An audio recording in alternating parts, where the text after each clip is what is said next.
take some wooden, some rod or cylinder or box, just allow it to put in the water. It starts floating. No? So how much of length will be immersed in the liquid? So all that particular basic questions is what we are going to answer here. Let the density of solid be sigma s, the density of liquid rho L, and this is air. And this is what the free surface. No, what are the forces that are acting here? No. So let H be the height of the cylinder. This is, and A be the area of cross section. The weight of the solid will act. So first we'll start with this one. P naught A. P naught A is what? Atmospheric pressure force. The air is present, no? It will exert a force. Then the liquid will exert a force. Here, the force exerted by the liquid, I'll write P into A. Then the weight of the solid.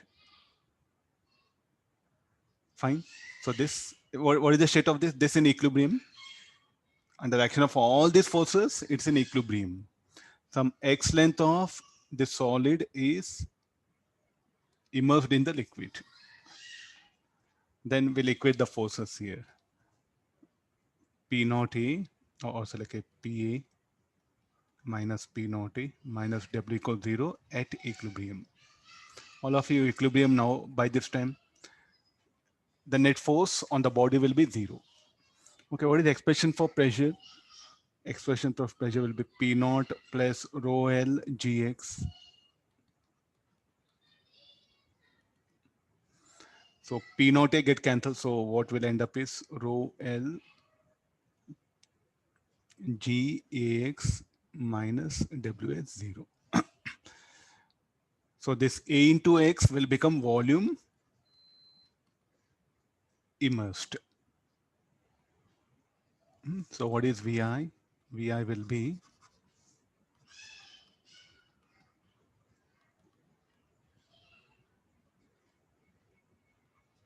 this is a volume immersed here. So this particular thing I'll specifically call it as the buoyant force. So what is a buoyant force now?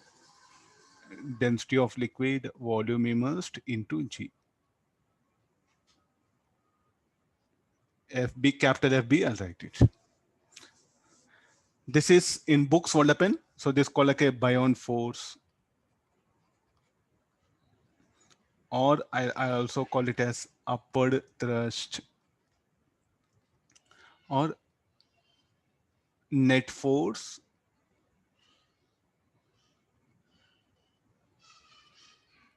exerted by liquid on solid. Buoyant force is later we are calling it. It's basically technically it's called as the upward thrust. Thrust means force. So the net force exerted by liquid on the solid directed vertically up is called as a buoyant force. Okay, then more often I'll be using word upward thrust. The upward, no, so it will signify as that one. So this is a buoyant force here. Okay, I'm further interested few things like, okay, there's a like a, what is the weight of solid? I think we know density and volume of cylinder. So this should be equal to, buoyant force will be density of liquid, volume immersed into G, density of solid, volume of solid into this. So what is Vi? Vi is equal to sigma S Vs by rho L. So this is what volume immersed. Already I wrote here. So the volume immersed depends on what? The ratio of density of solid to liquid here. Or select a, and depends on volume of solid. Now fraction of volume immersed.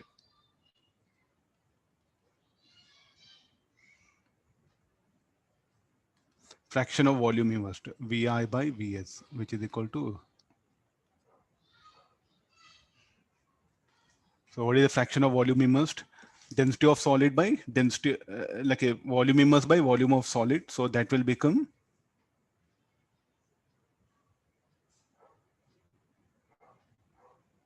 yes, it will be. So volume immersed is equal to volume. So fraction of volume immersed, we use Vi by Vs, that one. So that depends only on density of solid and liquid. It depends upon density of solid and the liquid here. Okay, next afterwards, length of solid immersed. Let me go for next one. So this Vi, what we can write it as? A into X, sigma S rho L. What is A? This volume of solid, A into H.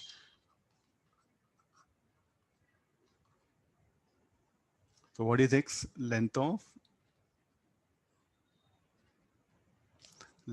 solid immersed here. So this is the cylinder. Some of you are thinking it's a cube. Okay, for cube also you can do it, nothing. So there's a length of solid immersed. This length depends on what you see, that one. The ratio of density of solid to liquid and the length of the cylinder.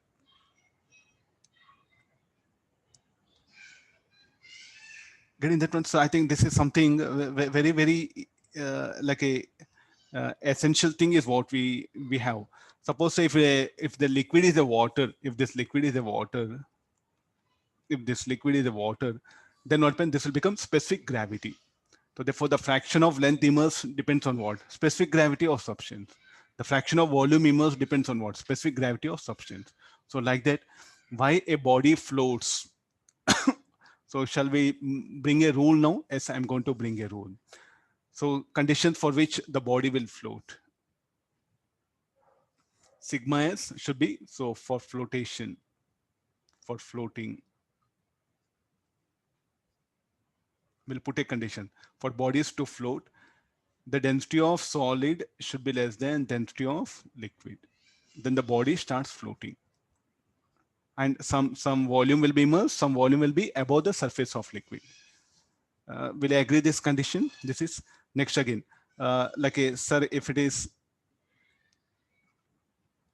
for sinking,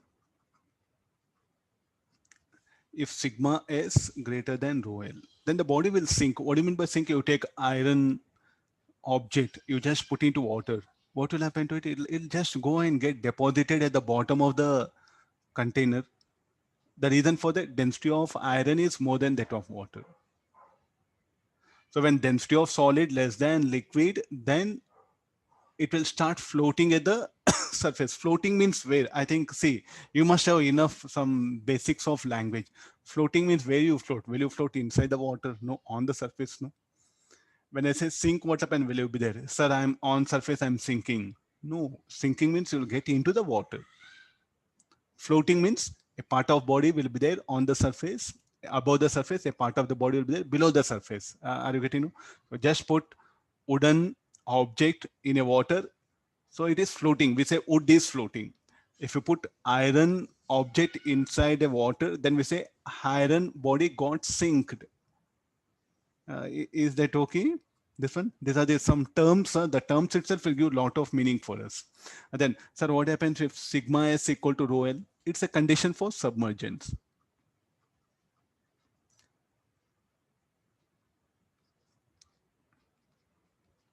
In which all position inside the liquid you keep it there, will be there only. That's called like a condition for submergence here. So now, why some bodies will float, why some bodies will sink? It all depends upon this condition. The final, this is something very important. So maximum numericals will be based on these conditions of flotation.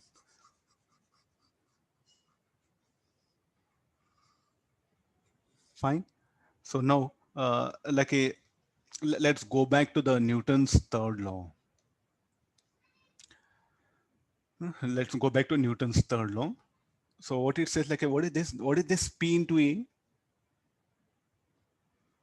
Force exerted by liquid, no? So how the liquid will exert force only on one side here? No, it will exert force other side. That's why this is called like a upward thrust. The liquid which is present here will also exert force. Okay, next one more problem I'll show it. One more diagram I'll show it. The liquid exert force here also. So buoyant force depends on the tangential node. That's why what happened, we are specifically calling it as upward thrust here. So this particular, so let's go for one more small.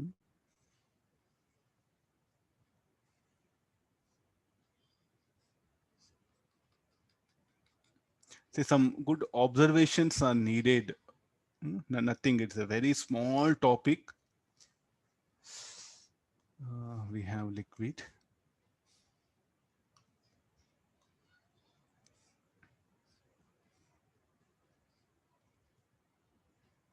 Let me show the forces that are acting. So this is the force exerted by the liquid. So what about here? It will be like this. What do length of arrows indicates? The magnitude of force.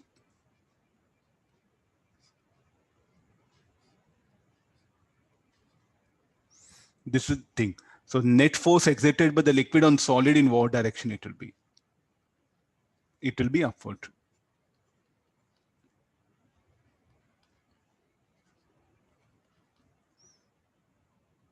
Getting the idea? No? So this is so upward thrust is what I do like to call it very often, rather than buoyant force, because that will help us a lot in generalizing things here. So there's a nature of this one. Okay, let's go for all the condition. Means like now you have to ask questions. Sir, this buoyant force you said. So what is the buoyant force? Is it P into A or PA minus P naught A? What is the buoyant force? So that will focus here, no? So I called buoyant force. So now you have to ask question like, sir, where is the buoyant force? Like how you show that buoyant force? The same. Okay, this diagram will take it.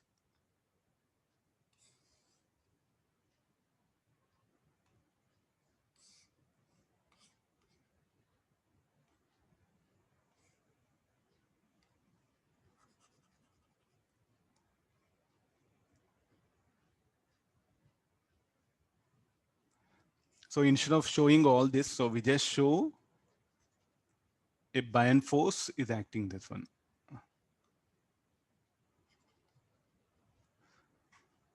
But sir, like, what about the liquid exerted force? Because what is the net force? What is the state of the cylinder? It's in equilibrium. It's in equilibrium. So the buoyant force will balance the weight of the solid. So finally, what one will be thinking of numericals in this way. Means now your task question, sir, why you didn't bother that pressure force all? No, I think I'm still not clear here. What do you think, sir? Where the buoyant force you have to show it? Actually, the buoyant force you have to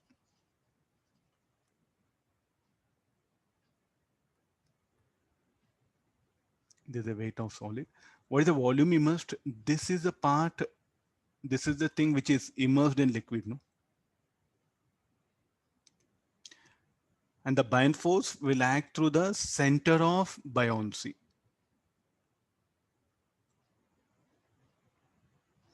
And what about the weight? Weight will act through center of gravity. So this will call this as C will call it. Center of gravity. Center of buoyancy will call it as B. What is C? Center of, and what is B? B is called as center of buoyancy. Later, how to calculate center of buoyancy will go in detail. Now it's a cylinder. X length is increased, X length is immersed. Can you find out the geometrical center of this yellow color volume of cylinder? Definitely X by 2. Center of buoyancy will be X by 2. The midpoint of that. The center of this particular, like a cylinder of length X will be at X by 2, at a height X by 2. So that will be through that particular point, the buoyant force will act here. So it's a wrong way to show it buoyant force here. Of course, to make say like it's in equilibrium, everything, okay, fine. But if there is any rotation will come, no, due to torque, everything will come, no. So we have to exactly show to the center of buoyancy. Rough, have an idea. So volume immersed, the center of the volume immersed should be the through that particular point, the buoyancy should act here. And what is the buoyancy?